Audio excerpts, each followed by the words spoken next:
quero saudar a todos com a paz do Senhor. Amém. Especialmente as de rosa com a paz do Senhor. Quero dizer da minha alegria de estar aqui, do meu contentamento. Saí hoje de manhã cedinho, cheguei direto agora do aeroporto para cá, mas Deus é muito bom e é muito fiel.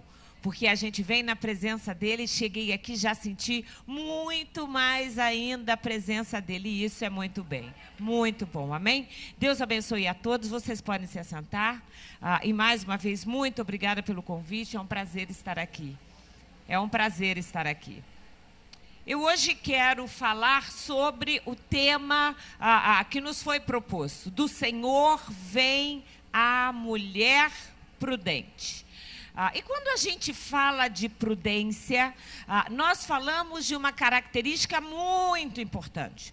Nós falamos de uma habilidade muito importante. Muitas vezes a Bíblia aparece ou apresenta para nós a palavra prudência como sinônimo de sabedoria, como sinônimo de sobriedade, é a capacidade que uma pessoa tem de pensar antes de falar, de organizar a mente antes de decidir, de dizer algo ou de literalmente julgar de uma forma correta, de usar da maneira certa o nosso livre-arbítrio. A palavra árbitro fala de julgamento.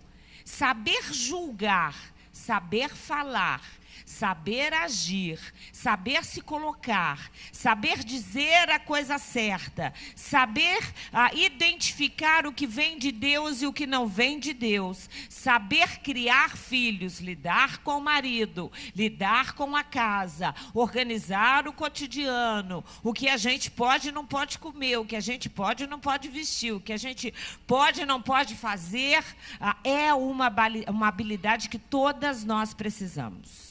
Prudência. E por isso que a palavra prudência também pode ser entendida como equilíbrio. Uma pessoa que consegue equilibrar as decisões da sua vida, os sentimentos que tem, as suas características, é uma pessoa que literalmente tem contato e comunhão com Deus. O livro que foi citado aqui é esse livro, Equilíbrio Emocional, Personalidade Transformada pelo Fruto do Espírito. Eu sei que ele está vendo ali fora. Eu nem trouxe livros, porque eu sei que a livraria que tem, eu não estou aqui para vender. Mas eu gostaria de hoje falar exatamente sobre isso. Equilíbrio emocional.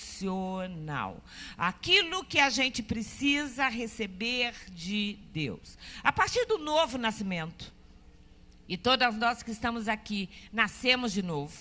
A partir do novo nascimento, o Espírito Santo começa a produzir coisas em nós. Há pessoas aqui que eu acredito nasceram num lar evangélico. Quem pode levantar a mão? Eu sou uma que nasci num lar evangélico. Né? E quem aceitou Jesus já depois, ou pelo menos no período da adolescência? Amém. Quem aceitou Jesus depois de jovem? A gente tem, e sempre vai haver dentro de igreja, pessoas que aceitaram a Jesus em diferentes momentos da sua vida. Eu tenho o privilégio de ser filha do pastor Abraão de Almeida. Eu nasci num lar evangélico, fui apresentada ao Senhor com 20 dias de vida, vou fazer 55 anos agora em outubro, e graças a Deus nunca me desviei da casa do Senhor. Criei meus 2 filhos na casa do Senhor. Meu filho é pastor, pastorei uma igreja lá nos Estados Unidos, que era a igreja do meu pai. A minha filha é casada com um rapaz que já é diácono também, da casa do Senhor, ambos ativos na casa do Senhor e na obra de Deus. Sou esposa de pastor, e eu sei da importância que há da gente ter uma vida diante de Deus. Eu sou psicóloga, tenho mestrado em educação, tenho mestrado em teologia, tenho doutorado em psicologia, mas acima de tudo, acima de todas as coisas, eu tenho o privilégio de dizer que assim como vocês, sou serva do Deus Altíssimo, o Deus que é vivo, o Deus que é real e o Deus que transforma vidas. A partir do novo nascimento, a gente precisa ter transformação de vida. Nós não conhecemos aquelas pessoas que são de Deus a partir daquilo que elas falam simplesmente. Não é simplesmente a partir daquilo que a gente veste. Não é simplesmente a partir daquilo que a gente diz que é, mas acima de tudo, da transformação que o Espírito Santo vai fazendo na nossa vida. E é muito bom a gente poder participar de congressos como esse. É muito bom a gente poder louvar a Deus, é muito bom a gente poder cantar, é muito bom a gente falar em línguas estranhas, é muito bom a gente poder ser pentecostal e sentir a presença de Deus como sentimos, mas nada disso adianta se a gente de fato não souber travar a língua na hora certa, engolir a afronta, a chorar sozinha no travesseiro quando ninguém está vendo, mas a gente sabe que Deus está vendo. E todas nós que estamos aqui, já passamos por algumas situações em que a gente precisou dizer a Deus, Deus me dá equilíbrio, me ajuda, me ajuda, me ajuda. Quando a gente aceita Jesus, a primeira coisa que a gente recebe, até porque Ele já trabalhou em nós para que a gente pudesse entender o plano da salvação, é literalmente o Espírito Santo de Deus vindo morar dentro da gente. E esta é a maior experiência que um ser humano pode receber. Nós nascemos a partir de um corpo, temos uma alma, e a alma é que pensa, a alma é que decide, a alma é que imagina, a alma é que se comporta, a alma é que faz, a alma é que decide, a alma, na realidade, é que conduz o nosso corpo, o nosso olhar em tudo aquilo que a gente faz. Mas a verdade é que a gente também tem um espírito. Um espírito que só passa a ter vida quando recebe o Espírito Santo de Deus. É por isso que tem gente que tem beleza, e beleza é uma coisa que ou a gente tem ou a gente tenta ter. Né? Tem gente que até tenta, mas assim, melhora muito. Mas não é uma coisa que todo mundo tem. Graças a Deus, todas nós temos. E graças a Deus tem muita gente que tem mais do que a gente, mas tem muita gente que também tem menos beleza do que a gente tem. Mas a verdade é que tem gente que tem beleza, tem gente que tem dinheiro, tem gente que tem fama, e a gente ouve na mídia que essa pessoa se suicidou. Porque há um vazio dentro do ser humano quando ele não tem o Espírito Santo de Deus. E por isso que é um privilégio a gente poder dizer, eu tenho o Espírito Santo morando em mim. Nós somos templo do Espírito Santo de Deus. E quando Ele entra para fazer morada, Ele não entra para decorar o nosso espírito. Ele não entra para deixar a gente mais bonitas. Ele não entra para simplesmente mover com a nossa emoção. Ele entra para fazer um trabalho fundamental, que é transformar quem nós somos. A primeira ação dele é moldar o nosso temperamento. E quando a gente fala de temperamento, a gente fala de algo que já nasce com a gente. Quem tem aqui, quem é mãe? Levante a mão. Então, você sabe muito bem que um filho é diferente do outro filho. Tinha gente, antigamente, que quando um filho aprontava, todos os outros irmãos apanhavam. Né? E é uma educação errada, porque, na verdade, cada filho precisa de uma educação diferenciada. Tem criança que precisa apanhar mais, tem criança que precisa de mais carinho, tem criança que a gente tem que socializar, tem criança que a gente tem que tirar um pouquinho, porque essa é uma criança que fala com todo mundo e a gente tem que aprender a deixar essa criança um pouco mais quieta. A criação é diferente. Nós somos diferentes. Se você prestar atenção na sua casa, na casa que você cresceu, um irmão é diferente de outro irmão. Nós somos e temos um temperamento, e é muito lindo isso que Deus nos deu. Nós nascemos. A tarefa de pai e mãe é moldar esse temperamento. A grande tarefa que nós temos como mães é literalmente pegar uma criança e a gente vai moldando, vai podando esse temperamento. Mas só que chega um momento que a gente não consegue fazer mais isso.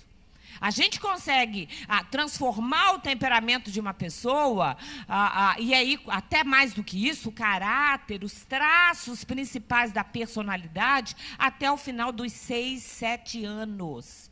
Então, atenção, você que tem filho pequeno, você que é avó, até o final dos 3 anos, nós já moldamos mais de 75% da nossa personalidade. Está definida. Até o final dos 8 anos, nós já temos definido em nós como é que nós seremos. Se seremos adultos tranquilos, seguros, confiantes, responsáveis, até o final dos 8 anos. Depois disso, só muita terapia ou ação do Espírito Santo com a pessoa querendo mudar. É muito difícil. Então, a gente precisa aproveitar muito bem os primeiros anos dos nossos filhos e dos nossos netos. Criança tem que ser evangelizada dentro de casa. Criança tem que saber que ela tem limites. Criança precisa ter horário. Criança precisa de rotina. Criança precisa de afeto. Criança precisa de beijo, mas também precisa de limites. Ela precisa saber o que lhe cabe e o que não lhe cabe. O que a gente não pode permitir é o que a gente vê hoje. Crianças com 4, 5 anos mandando em pai e mãe. Crianças com 6, 7 anos batendo na mãe, batendo no pai. E aí, quando chega na adolescência, a gente sabe o trabalho que isso vai dar. Porque aí já está formado. Já está formado. E é muito triste a gente, às vezes, perceber o quanto uma criança vai dominando a casa, vai dominando a mãe, vai dominando o casamento dos pais. E lá na frente, somos nós mesmas que vamos sofrer com esse filho. Por isso que a Bíblia diz, a criança entregue a si mesma envergonha a sua mãe. Moldar temperamento, portanto, é uma tarefa nossa. É uma tarefa da família. Mas, infelizmente, a grande maioria, todos nós, precisamos, depois da ação do Espírito Santo trabalhando na nossa vida. Eu não vou me delongar aqui nos temperamentos, mas todas as classificações disso falam de 4 principais. O colérico. Colérico é aquela pessoa enérgica, independente, que é líder, introvertida, pode ser impaciente, intolerante, é um Sansão. Lembram de Sansão? Sansão era forte, guerreiro, comandou Israel por 20 anos, mas em compensação, assim como muitas mulheres, quando botava uma coisa na cabeça, era teimoso, prepotente. E a gente sabe qual foi o fim de Sansão. Sabe com outro que era colérico? Pedro era colérico. Uma pessoa que, agitada, que respondia, que Jesus mal acabava de fazer a pergunta, ele era o primeiro a responder, às vezes respondia de forma correta, às vezes respondia de uma forma que o próprio Jesus dizia, para trás de mim, Satanás. porque ele era impulsivo. Ele falava em compensação, quando ele se permitiu ser transformado pelo Espírito Santo, foi um pregador de multidões, foi aquele a partir do qual a igreja, através da unção e da vinda do Espírito Santo, foi fundada. E aí nas suas pregações aceitavam 5.000, 3.000, um homem de coragem, que continuou intenso, que continuou colérico, mas agora moldado pelo Espírito Santo de Deus. É muito lindo isso. Quando a gente aceita Jesus, o nosso temperamento, ele não é mudado, ele é moldado. Uma pessoa que antes de ser crente contava um monte de piada lá fora, aceita Jesus, aprende um monte de piada gospel e continua alegre e sorridente. Aquela pessoa que já era mais tímida, ela passa a ser um pouco mais falante, mas ainda assim ela vai continuar mais observadora, mais quietinha, com um jeito diferente. Na igreja nós temos de tudo, porque a gente tem um Deus que nos formou dessa forma. A gente tem o melancólico. Melancólico é uma pessoa habilidosa, minuciosa, perfeccionista, analítica. O melancólico é aquela pessoa que quando vai cozinhar, tem gente que quando vai cozinhar, abre todas as bocas do fogão e faz o arroz, o macarrão, a carne, tudo ao mesmo tempo, lava a louça, faz faxina da casa, lava a roupa, faz tudo ao mesmo tempo. Esse é o sanguíneo, ou a sanguínea. Mas tem aquela que vai ficar meia hora torrando aquele arrozinho até ficar amarelinho. Aí você, o sanguíneo não, o sanguíneo mal colocou o tempero, já joga a água, tampa a panela e seja o que Deus quiser. Mas tem aquela que pega o arrozinho e vai mexendo devagar, tem ou não tem? E fica um arroz que tudo que aquela pessoa faz tem detalhes. Tem gente que não consegue costurar. Se passou a máquina, vê um zigue-zague, vai sair com a saia em zigue-zague. Tem gente que não, vai desmanchar a costura toda e fazer tudo retinho, tudo certinho, tudo bonitinho. É o melancólico. Tem o sanguíneo, aquela pessoa que é agitada, comunicativa, simpática, animada, aquela pessoa que faz a gente rir, é uma pessoa que pensa e faz várias coisas ao mesmo tempo, é um Davi, é um Paulo. Paulo era sanguíneo, de vez em quando ele tinha lá os arroubos dele, mas ainda assim a gente vê como ele pensava rápido, como ele agia rápido. E também tem o fleumático. Fleumático, a gente pode dizer que é o mais equilibrado deles. Moisés era fleumático, João era fleumático, ponderado, eficiente, conservador, racional, prático, tranquilo, consegue expressar amor com facilidade, é o fleumático.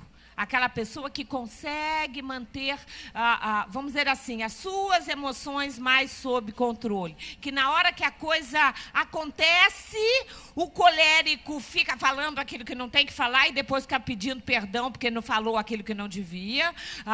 O melancólico fica olhando para a situação pensando, meu Deus, e agora o que eu vou fazer? Agora o que eu vou fazer? O sanguíneo sai correndo para tudo que é lado para procurar ajuda. E o fleumático fica ali, paciente, ponderando, tentando equilibrar as coisas. Para pensar como é que são as pessoas da sua casa. Para pensar como é que é você nessa estrutura toda.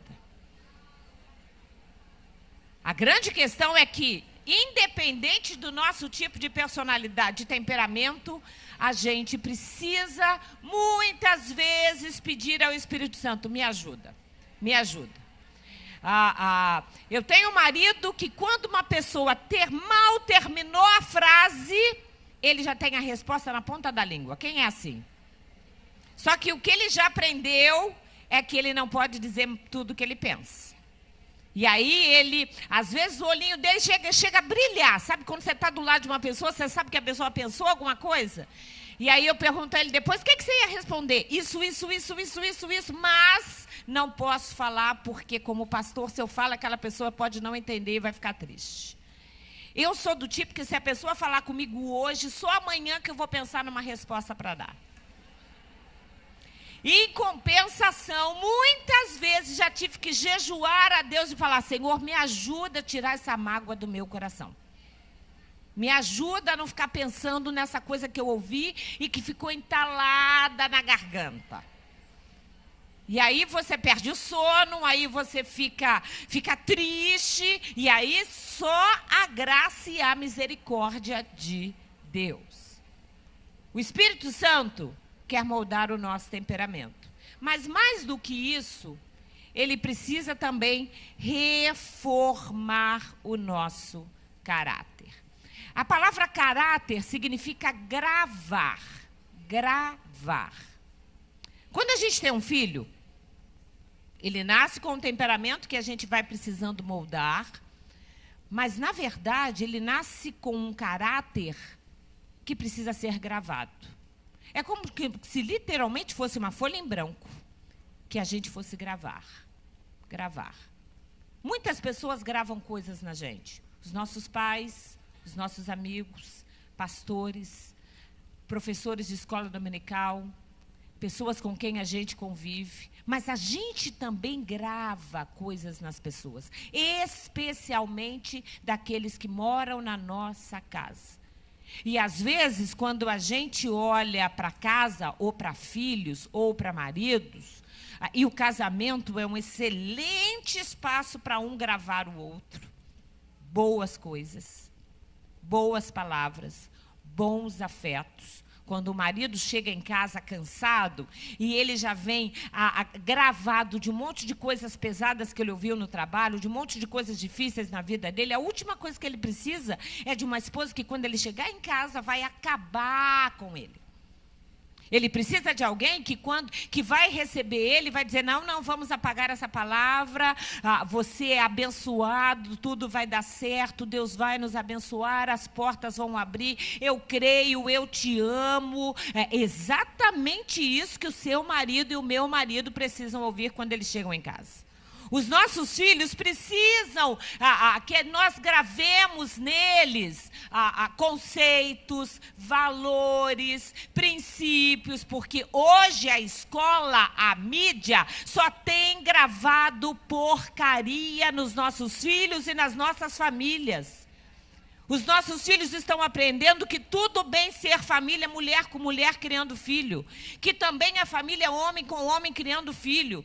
Os nossos filhos, desde cedo, se até alguns, pelo menos 5, 10 anos atrás, era inadmissível você imaginar ir para um shopping e ver 2 homens se beijando ou 2 mulheres se beijando, hoje é normal. O que não significa que porque é usual, se torna normal. Pecado sempre será anormal, mesmo que continue acontecendo e se repetindo. Mas, infelizmente, a mídia tem gravado muitas coisas erradas no coração dos nossos filhos. Que eles podem tudo, que a gente não pode dar limite, que a casa não tem que interferir, que eles podem fazer o que quiser da vida.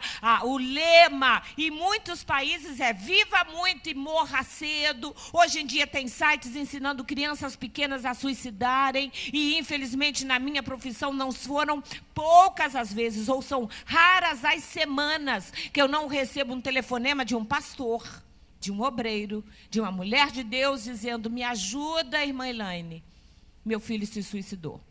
Sabe qual a idade? 7 anos, 9 anos, 10 anos. Me ajuda, irmã Elaine, a minha filha cortou os pulsos. Sabe que idade? 12 anos, 10 anos, 6 anos, 6 anos.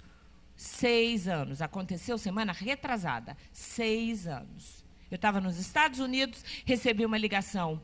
Esposa de pastor, irmã Elaine, não sei o que faço. A minha neta, de 6 anos, vinha dizendo que queria morrer, que queria morrer, que queria morrer, e cortou os pulsos. 6 anos de idade. E aí a gente olha e fica pensando: o que é que acontece na cabeça de uma criança de 6? Claro que existe uma influência maligna. Claro que existe isso. Mas será que a gente está vendo? O que é que nós estamos gravando? O que é que nós estamos gravando? Eu lembro que uma vez eu fui ao interior de São Paulo, claro que eu não vou dizer a cidade. Depois que preguei à noite, à tarde, ia pregar à noite também, fomos tomar um café na casa de um casal obreiro da igreja, e de repente entrou o filho.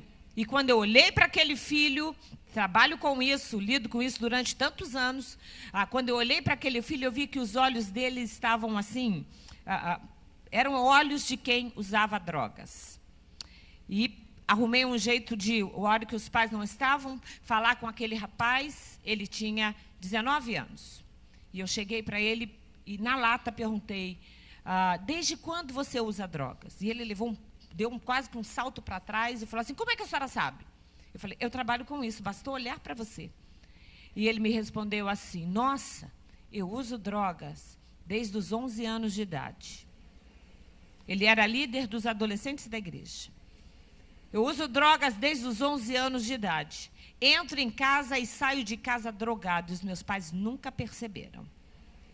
Nunca perceberam. O que nós estamos gravando nos nossos filhos?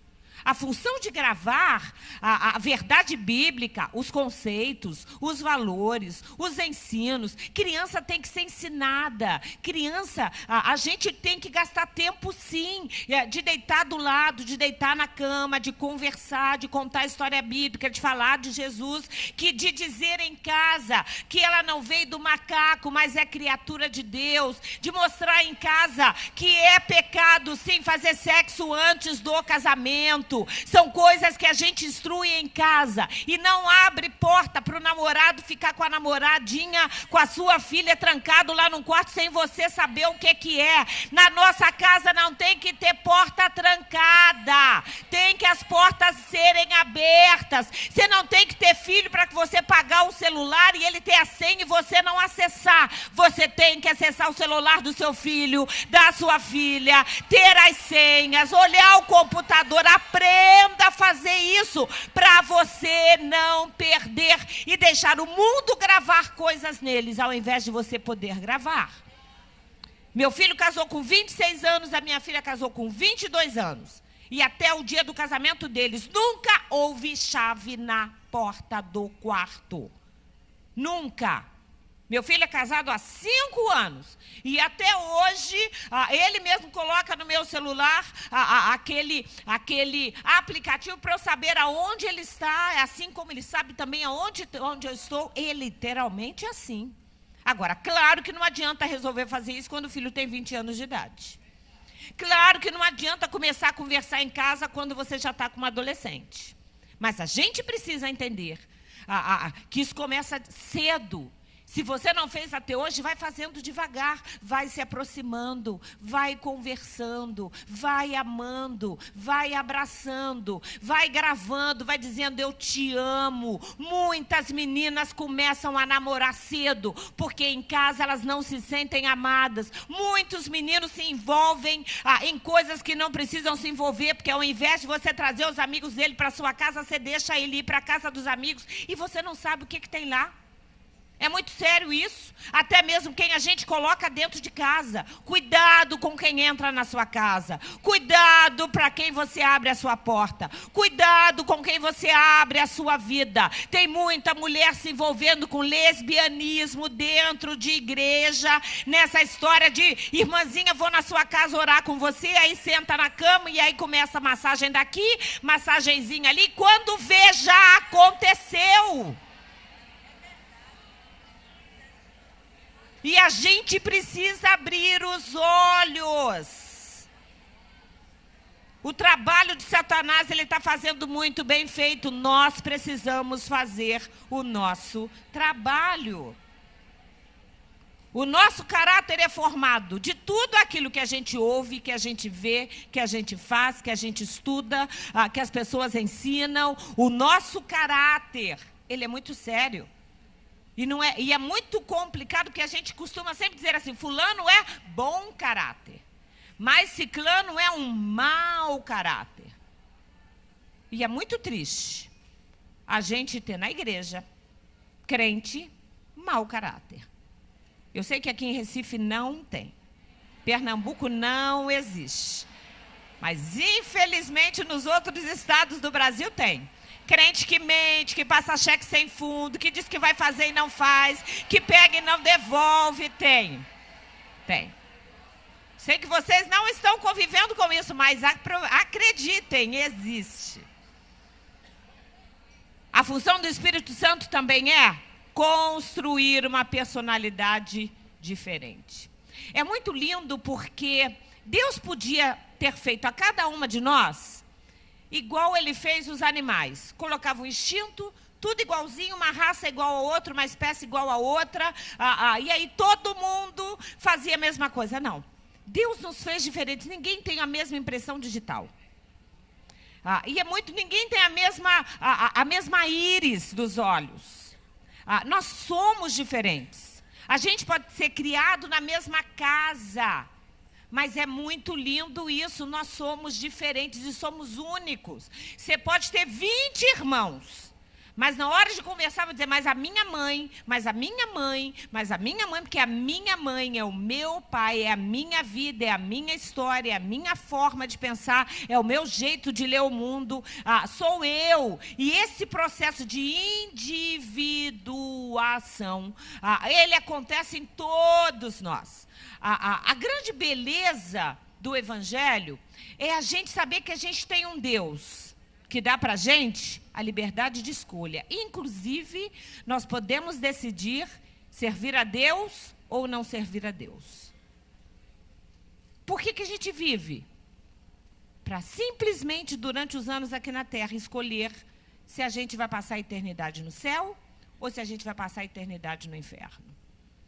Essa é a grande pergunta da filosofia. E essa é a grande resposta da Bíblia. A gente não vive para ter dinheiro.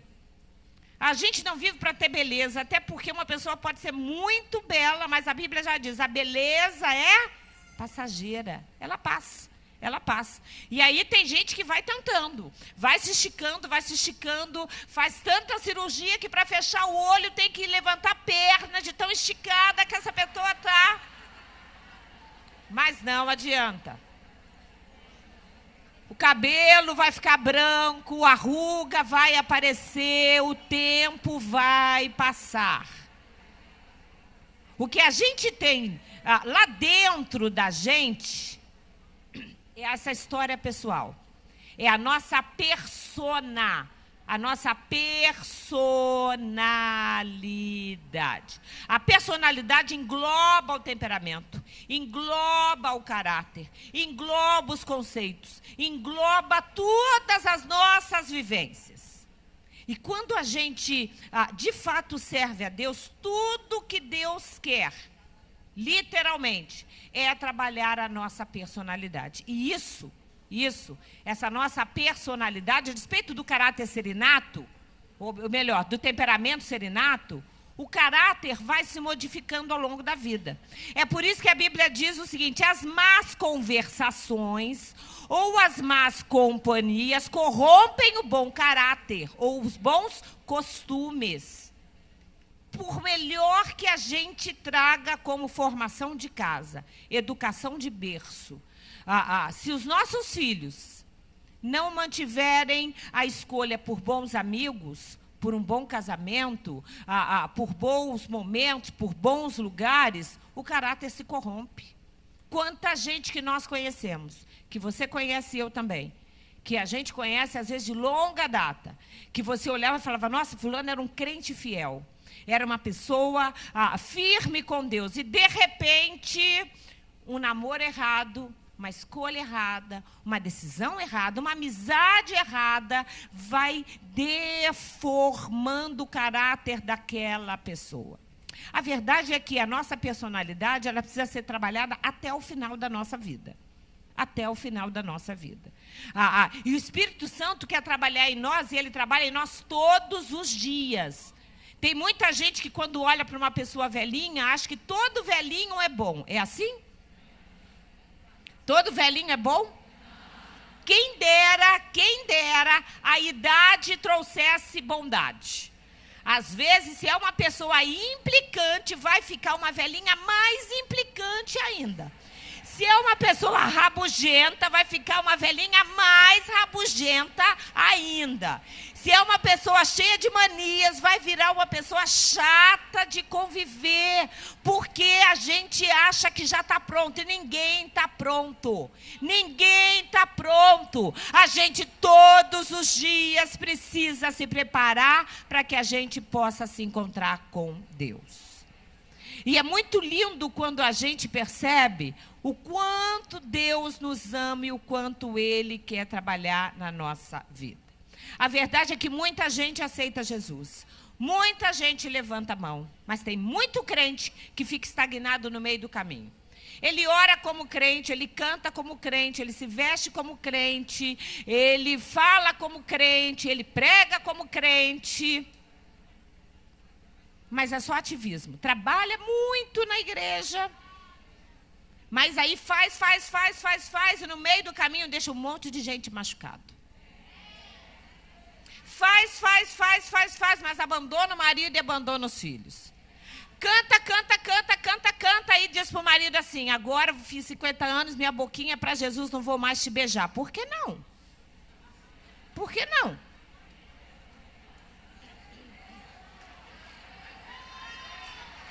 Não vai mais. O que tem a ver cantar para Jesus e deixar de beijar o marido?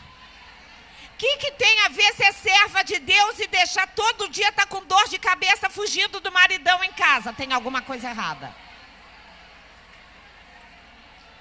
O que adianta a gente estar vigiando o filho dos outros e estar perdendo o nosso filho para o mundo?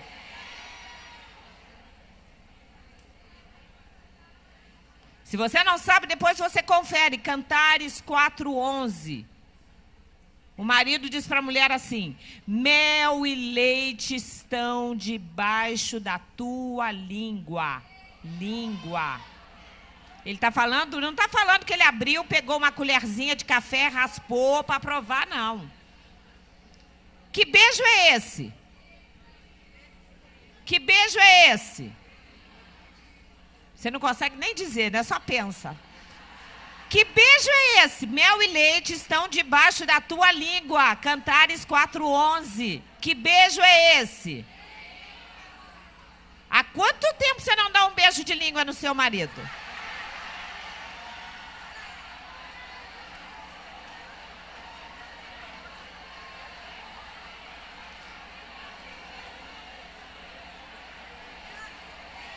É Bíblia, não é a irmã Elaine que está falando, não. É Bíblia, Bíblia, Bíblia.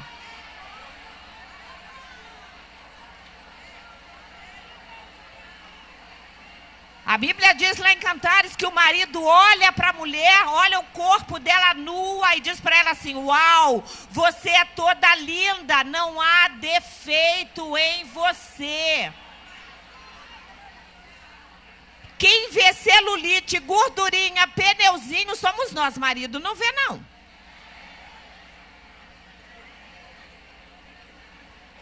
Se você souber dar um bom beijo de língua, abraçar ele daquele jeitinho que ele gosta, fazer aquele carinho que ele gosta...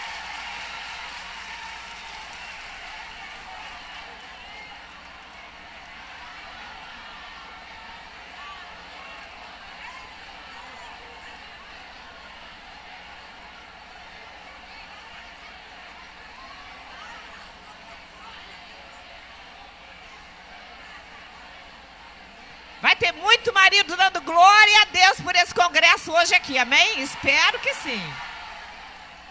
Você vai falar: meu bem, vamos treinar aquele beijo de língua que a gente dava lá no início do casamento?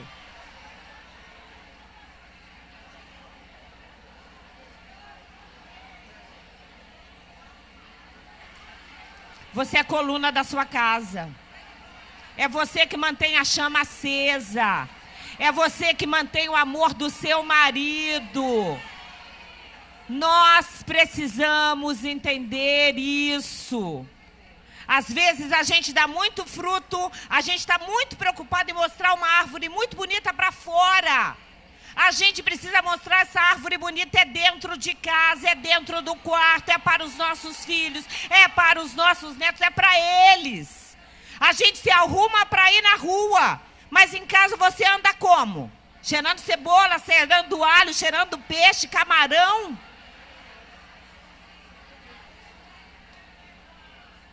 A melhor roupa é para a gente colocar para os outros, não é para sair com o seu marido. A gente coloca cinta para a mulher, cinta, todo mundo sabe o que é cinta, né? A gente coloca cinta, homem não sabe não, só nós mulheres que sabemos o que é. Você coloca a cinta para ficar mais bonita para o outro e é incapaz de fazer isso para o seu marido? Quanto tempo faz que você não compra uma camisola bem bonita?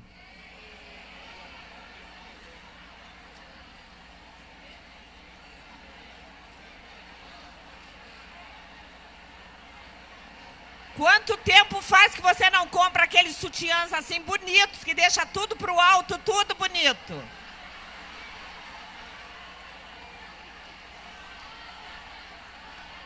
Tem muita coisa para ajudar, a gente coloca tudo pro alto. Porque não tem como, a lei da gravidade é implacável. Implacável.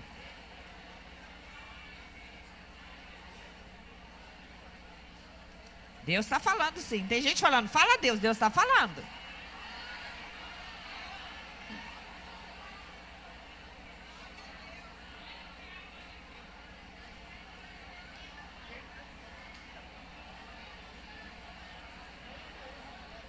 A gente precisa entender. Deus está interessado em ter intimidade com a gente. Deus está interessado em ter intimidade com a gente. Deus está interessado na nossa vida particular. Não é só na nossa vida ministerial. Se você olha para a sua vida e pensa, eu estou bem com Deus, mas o marido está dormindo num quarto, você está dormindo em outro, tem alguma coisa errada. Se você está pensando que está bem com Deus, e todos os dias tem bateção, ou isso é, bate porta de um lado, bate porta do outro, aquele xingamento, aquela gritaria dentro de casa com seus filhos, tem alguma coisa errada. Fruto. E a Bíblia cita 9 deles. A gente, hoje só vou falar de um deles, que é o primeiro e o mais importante desse fruto inteiro, a primeira porção, que é o amor. Amor. Primeiro, todo amor vem de Deus. É uma forma de Deus, literalmente, se colocar para a humanidade. Existe amor entre pais e filhos. Existe amor entre irmãos. Existe amor entre nós que somos membros da igreja. Existe amor em toda relação legitimada por Deus. Jamais vai ter amor numa relação de adultério. Jamais vai haver amor numa relação homossexual. Não vai haver amor numa relação incestuosa de pai com filhos. Jamais. Pode ter desejo, pode ter atração, pode ter paixão. Amor, não. Amor, não. Por isso que essa história de, eu abandonei a minha mulher porque passei a amar uma outra mulher, isso não existe. Se for relação de adultério, não tem amor. Tem paixão, tem desejo, mas não tem amor. Agora, amor é uma dádiva que a gente tem. O amor, ele pode ser ensinado. Quem aqui já não ensinou, filho? Diz para a mamãe que você me ama.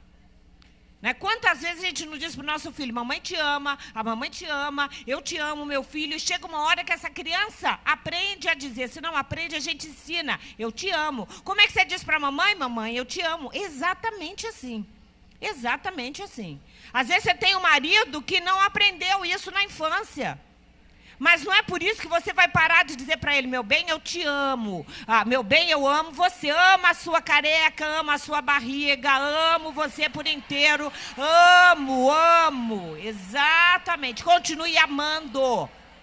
Ore a Deus pelo amor do seu marido por você. Ore a Deus para que os seus filhos continuem amando você. Ore a Deus para que os seus netos, as suas futuras noras e genros amem você. E faça de tudo para que esse amor seja verdadeiro.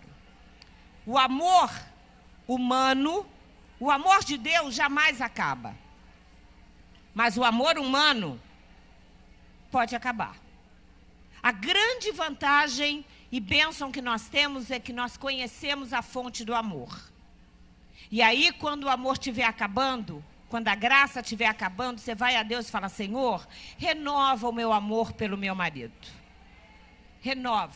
E aí a gente precisa muitas vezes entender que esse amor que gera atos também precisa ser diferenciado de gostar e amar. Então preste atenção.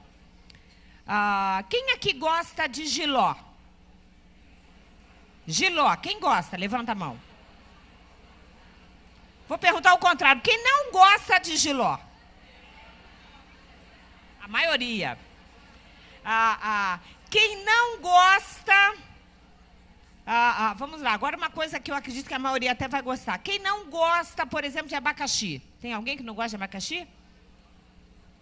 Tem gente ali que não gosta de abacaxi. O gostar, ele é muito relativo. Tem gente que gosta de rosa, tem gente que gosta do azul, tem gente que gosta de fruta com mais suco, mais molhadinha, né? Tipo aquela manga que você vai chupando assim e vai escorrendo. E tem gente que gosta daquela maçã dura, daquela pera verde, né? Que gosta da fruta mais durinha. Tem gente que gosta, por exemplo, de frutos do mar, tem gente que já não liga, tem gente que gosta de carne, tem gente que não gosta. Tem gente que gosta de rir mais e tem gente que já não gosta muito de rir. O que a gente precisa entender é que nós somos diferentes do gostar. E da mesma forma, preste atenção nisso, nós precisamos entender quando lidamos isso nas pessoas. Sabe o que é muito bonito? A Bíblia não diz pra gente que a gente tem que gostar de todo mundo. Tá claro? A Bíblia não diz que eu tenho que gostar de todo mundo. Muito pelo contrário. A Bíblia diz assim: se for possível, no que depender de vós, tende paz com todos. A Bíblia diz assim: quanto ao teu irmão, suportai-vos uns aos outros. Tem gente que é uma mala sem alça, sem rodinha, sem nada.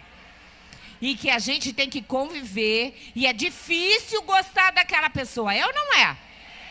Tem gente que é difícil da gente gostar. Tem parente que é difícil da gente gostar. A gente chama para o Natal e ainda fica orando e jejuando para que tudo corra bem. É ou não é? Você sabe que quando aparece, vai colocar defeito em tudo, vai implicar com tudo, vai reclamar de tudo. É aquela pessoa que não sabe conviver com outras pessoas. Sabe qual é o grande problema? A gente sempre vê os defeitos dos outros. Mas a gente tem muita dificuldade de entender que às vezes nós somos a mala sem alça e sem rodinha. Às vezes somos nós.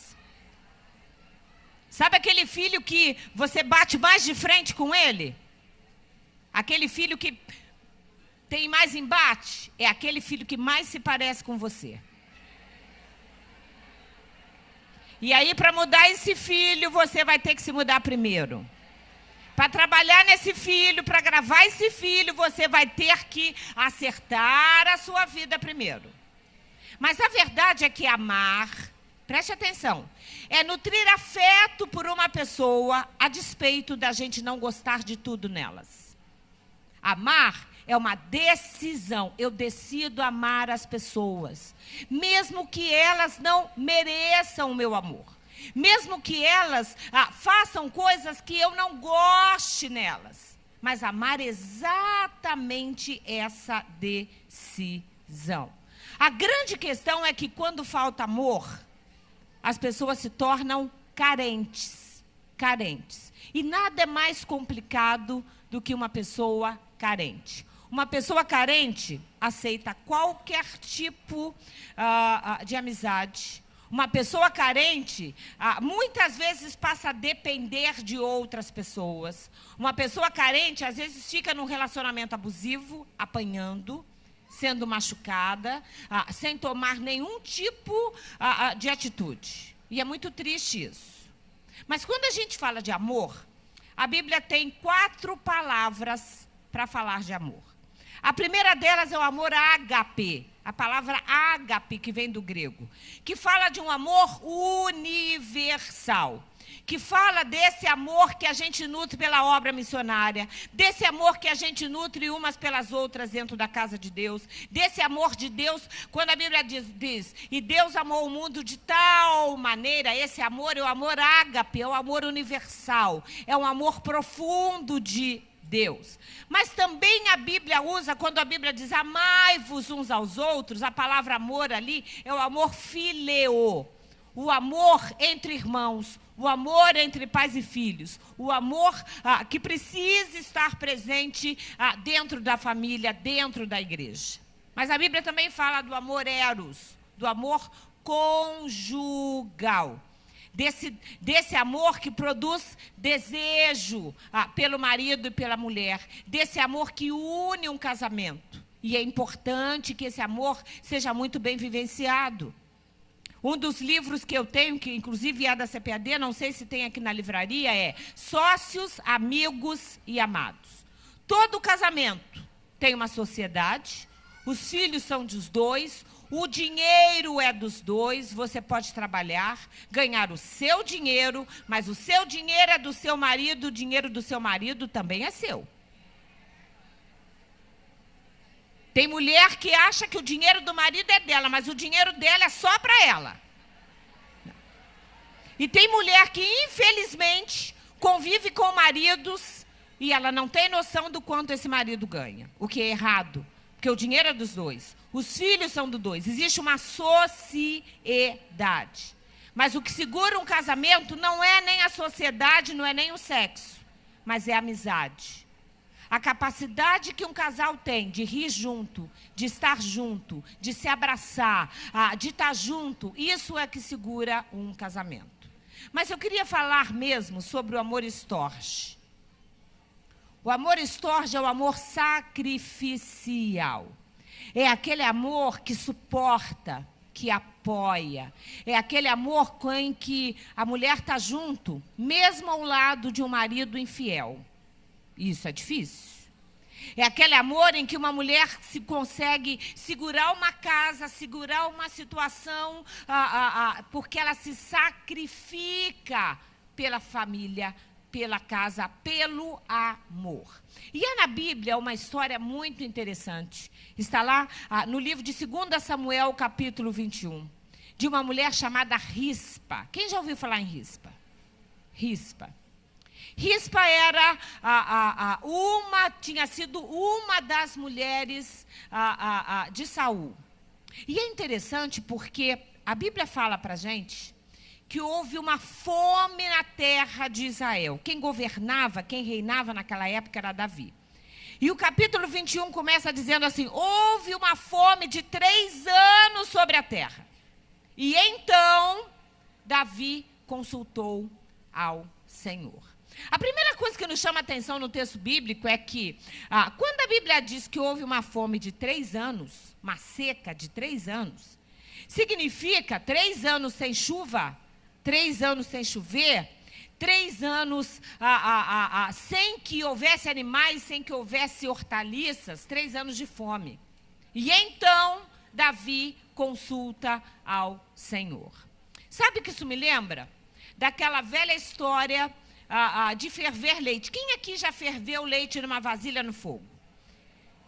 Hoje em dia a gente não precisa fazer mais isso, né? O leite já vem no saquinho, você já come no saquinho. Vem na caixa, pasteurizado, é muito mais fácil. Mas quem se lembra de você botava o leite no fogo, né? Colocava ali naquela leiteira, e você tinha que ficar fazendo o quê? Você podia passear pela casa? Se você passeasse na casa, o que ia acontecer com o leite? Quando você menos percebia, o leite entornava. É ou não é assim? Tem muita gente Tem muita gente que começa a perceber uma situação, mas tal como Davi, leva muito tempo para consultar ao Senhor. Leva muito tempo para dizer para Deus, Deus, o que está errado?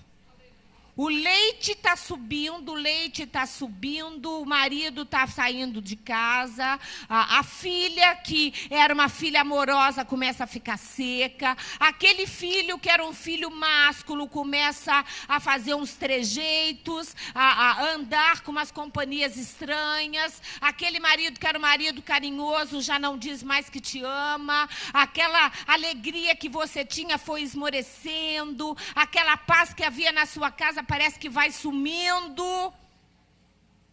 E a minha pergunta é, quanto tempo você vai levar? Ou você vai deixar o leite entornar? Davi levou 3 anos para consultar ao Senhor. Tem gente que começa a perceber uma situação, não faça isso. O leite começou a subir. Alguma coisa começou a estar diferente no seu casamento, está diferente no olhar do seu filho, está diferente no olhar da sua filha. Começa a buscar a Deus, a orar, a jejuar, a conversar, e não descanse até aquilo entrar em conformidade como tem que estar. Davi leva 3 anos. E quando ele consulta, em vez de consultar a Deus, ele consulta primeiro os gibeonitas. E os gibeonitas tinham sido aquele povo que tinham feito um acordo errado com Josué.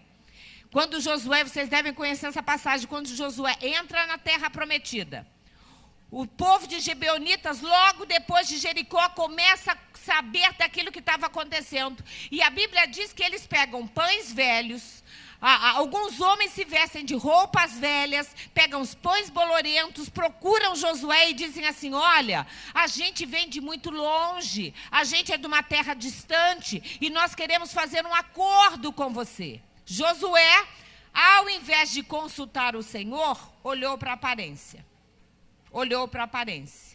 E pela aparência de roupas rotas, pela aparência dos pães bolorentos, ele acreditou naquilo que havia sido dito e fez um acordo com os gibeonitas, de que não iria destruir a terra deles.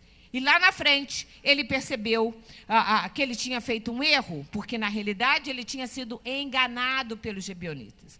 Isso foi passando de ano após ano. Saul tinha muita raiva dos gibeonitas, que ficavam no meio do povo de Israel. E aí Saul foi mal com muitos dos gibeonitas. E quando Davi consulta Deus, Deus diz, olha, a culpa na casa de Saul. E aí Davi consulta os gibeonitas para perguntar a eles o que fazer. Muito cuidado com quem você vai buscar conselhos. Muito cuidado com quem você abre a sua vida. Muito cuidado com aquela pessoa que, tal como os gibeonitas, tem aparência de mulher de Deus, mas que não é de Deus. Tem muita gente entregando profecia que não é de Deus. Tem muita gente entregando revelação e visão que não é de Deus. Tem muita gente dando conselho que não é de Deus. Os gibeonitas disseram, sabe o que nós queremos? Matem 7 da casa de Saul. Pegaram 5 filhos de Merabe e mataram. E pegaram 2 filhos de Rispa e mataram. Rispa estava vivendo, Saul já havia sido morto, Samuel já tinha falecido. Rispa estava bem, vivendo na casa dela, e a Bíblia diz que os homens de Davi entraram na casa dela e tomaram os seus 2 filhos. Imagina você como mãe, está numa casa com 2 filhos que você ama, e essa mulher amava muito esses filhos, e esses filhos foram roubados de Rispa, foram tomados por Rispa.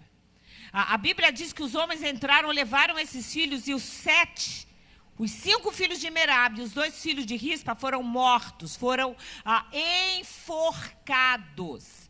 E como os gibeonistas não enterravam os corpos ficaram ao relento. E aí a gente tem essa mulher que tem um amor assim espetacular.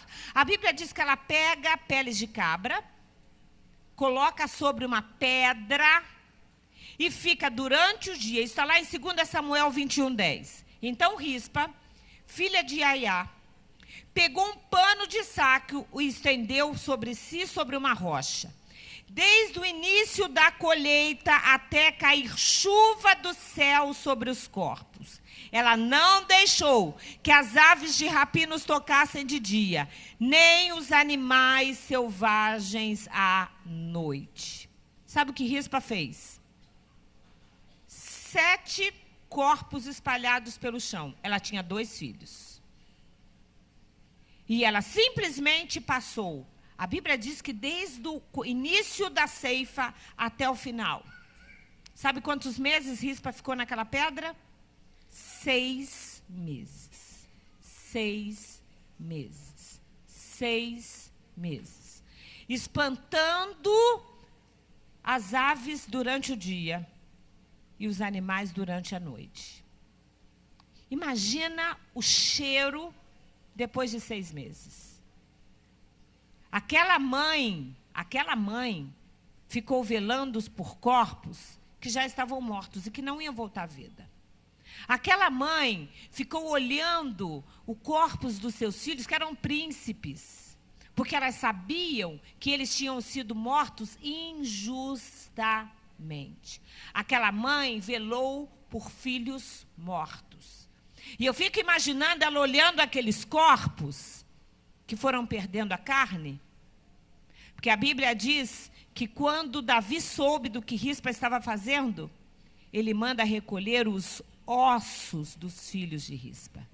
E junta aos ossos de Saul e aos ossos de Jonatas.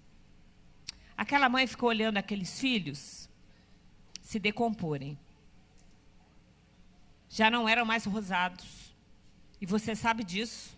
Quando uma pessoa morre, por que a gente precisa ser enterrado com menos de 24 horas? O cheiro começa a ficar insuportável. Porque as bactérias que moram dentro da gente começam a sair e vão comendo o corpo de dentro para fora e saem para fora. E a carne vai sendo comida e deteriorada. E eu fico imaginando aquela mãe olhando aqueles corpos se decompondo e lembrando da voz de um, de como o outro corria, de como o outro cantava, dos episódios da vida, de uma situação onde os filhos já estavam mortos. Sabe o que é mais triste? Rispa velou por filhos mortos e tem mãe abandonando filhos vivos. Seu filho está desviado? Coloca o pano de saco sobre a pedra. Coloca o seu joelho no chão. Coloca a sua boca no pó. E comece a clamar a Deus, porque eles estão vivos. Estão vivos. Comece a buscar a Deus pela sua família. Clame a Deus, que Deus é Deus, que ouve a oração daqueles que amam a Ele, daqueles que servem a Ele. Rispa não tinha esperança dos filhos voltarem à vida. Rispa sabia que os seus filhos haveriam de morrer. Tudo o que ela estava fazendo ali era pedindo, e rogando e velando pelos filhos para que eles fossem honrados, mesmo que na morte. Eu não sei o que está acontecendo na sua casa, na sua família, no seu casamento, na sua vida. Mas a verdade é que está na hora da gente pegar pano de saco e colocar sobre a penha, colocar sobre a pedra.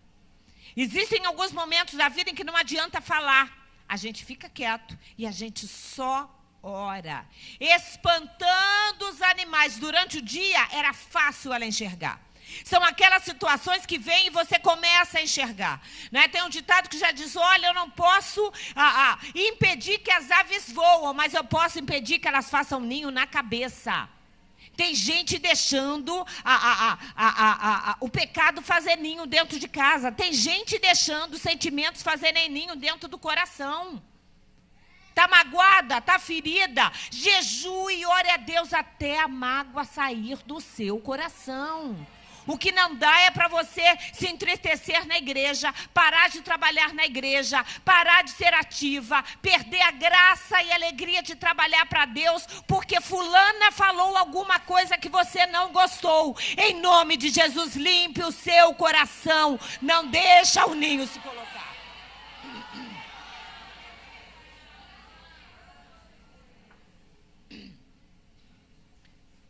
Aves noturnas, aquelas situações inesperadas, que a gente não vê se aproximar e quando a gente percebe, está acontecendo.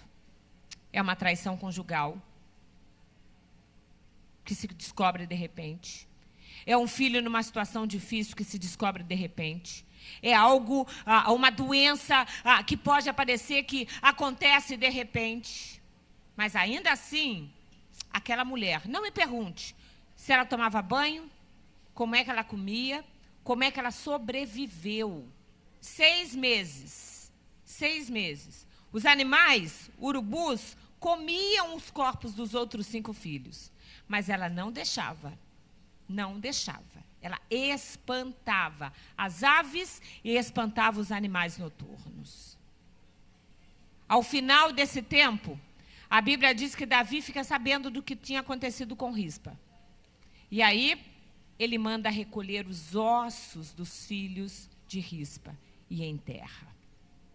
E quando Davi faz isso, depois de 3 anos, cai chuva sobre a face da terra. Rispa foi honrada, mesmo em meio a tanta dor. Se tem uma mulher que eu vou querer abraçar no céu, é Rispa. Porque eu não conheço a história de nenhuma outra mãe que ficou velando por filhos mortos por tanto tempo, sabendo que eles não iam voltar, mas ela não abandonou os corpos dos seus filhos até eles serem honrados como príncipes que são. Você tem filhos? São príncipes de Deus. Faça o que for preciso diante de Deus pela honra dos seus filhos. Faça o que for preciso diante de Deus pela salvação dos seus filhos. Faça o que for preciso pela salvação do seu marido. Faça o que for preciso para que você possa dizer: eu e a minha casa serviremos ao Senhor. Coloca o pano de saco. Não tem problemas. Há momentos em que a gente canta e se alegra. Há momentos em que a gente chora sozinha, em que a gente faz vigília sozinha, em que a gente clama a Deus em silêncio, em que a gente vem para a igreja, coloca um sorriso no rosto, glorifica a Deus, mas Deus sabe o quanto você chora no seu travesseiro, Deus sabe o quanto dói o seu coração, mas Ele também é o Deus que vai honrar a sua vida, que vai mandar chuva sobre a sua casa, chuva sobre o seu casamento, chuva para honrar a vida dos seus filhos. Ame com esse amor estorge, com esse amor que suporta, com esse amor que apoia, com esse amor que nós mulheres sabemos ter como ninguém. Esse amor que nos faz ser colunas da nossa casa.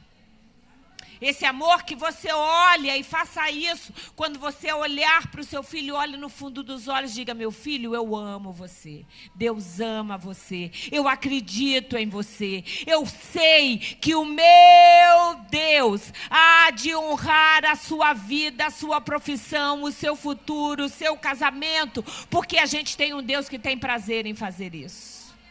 Simplesmente, nessa manhã, pegue o seu pano de saco e coloque sobre a penha. Feche os seus olhos, sentadas mesmo como vocês estão. E eu queria perguntar hoje, quem aqui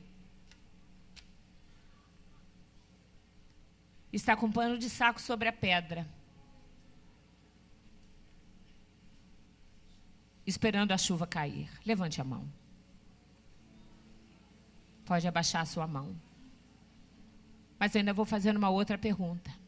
Quem aqui hoje vai decidir colocar o seu pano de saco sobre a pedra e ficar lá e rogar pela sua casa e vida até que a chuva caia sobre a sua vida, sobre a sua casa e sobre a sua família. Então não é para mim que você vai dizer, mas sentada mesmo como você está, ore a Deus. Coloca diante de Deus a situação que você está vivendo. Coloca diante de Deus a aflição que você tem sentido. E diz: Deus, eu me comprometo a colocar um pano de saco. E vou fazer o que for preciso. Pela honra de Deus sobre a minha casa, sobre o meu casamento, sobre os meus filhos. Até que a chuva caia. Até que a chuva caia. Até que a chuva caia.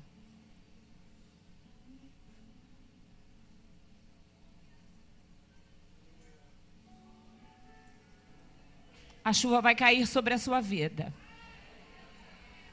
Deus vai honrar você. Seus filhos não serão envergonhados. Seus filhos não serão conhecidos como aqueles que não têm futuro. Seus filhos haverão de ser honrados por Deus, abençoados por Deus, cercados por Deus, servos de Deus, servas de Deus. Porque Deus é fiel para mandar chuva sobre a nossa vida. Você crê nisso? Pode dizer amém? Amém. Que Deus abençoe a sua vida. Que haja sempre esse amor estorge em nós. Para que Deus possa trabalhar em nós e na vida dos nossos. Amém? Deus nos abençoe em nome de Jesus. Em nome de Jesus.